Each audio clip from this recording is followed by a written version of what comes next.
రాగి పిండి గోధుమ కంటే ఆరోగ్యకరమైనదిగా పరిగణిస్తారు. మీరు రాగి రొట్టెలు లేదా జావా, రాగితో చేసిన పదార్థాలు తింటే అనేక ఆరోగ్య సమస్యల నుంచి మీరు సులభంగా బయటపడవచ్చు. చాలా మంది గోధుమ పిండితో చేసిన చపాతీలు లేదా బ్రెడ్ తింటారు. ఇది ఆరోగ్యానికి మేలు చేస్తుంది, కానీ గోధుమ పిండిలో గ్లూటిన్ ఇండెక్స్ అధికంగా ఉంటుంది. షుగర్ ఉన్నవారు మాత్రం ఇవి తినకూడదు. అందుకే రాగి పిండి గోధుమ కంటే ఆరోగ్యమైనదిగా పరిగణిస్తారు. కొన్ని అనారోగ్య సమస్యలు ఉన్నవారు గోధుమ పిండికి బదులుగా రాగి పిండితో చేసే రొట్టెలను, జావను తీసుకుంటే అద్భుతమైన ప్రయోజనాలు పొందవచ్చు అంటున్నారు ఆరోగ్య నిపుణులు.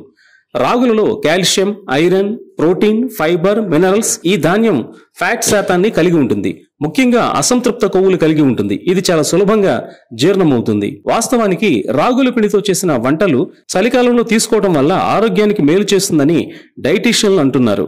మీకు పదే పదే ఆకలి అనిపిస్తే ఈ రాగుల పిండితో చేసిన రోటిని తినవచ్చు. దీంతో అతిగా తినడాన్ని నియంత్రిస్తుంది ఈ రాగి ఫుడ్. ఇది ముతక ధాన్యం కాబట్టి ఇందులో ఫైబర్ పుష్కలంగా ఉంటుంది. రాగుల్లో కాల్షియం మంచి పరిమాణంలో ఉంటుంది. ఇది ఎముకల బలాన్ని మరింత పెంచుతుంది. జీర్ణక్రియకు సంబంధించిన సమస్యల నుంచి ఉపశమనం పొందడానికి కూడా రాగుల వినియోగం ప్రయోజనకరంగా ఉంటుంది. ఇందులో వాడే డైటరీ ఫైబర్ వల్ల మలబద్ధకం, అజీర్ణం వంటి సమస్య ఉండదు.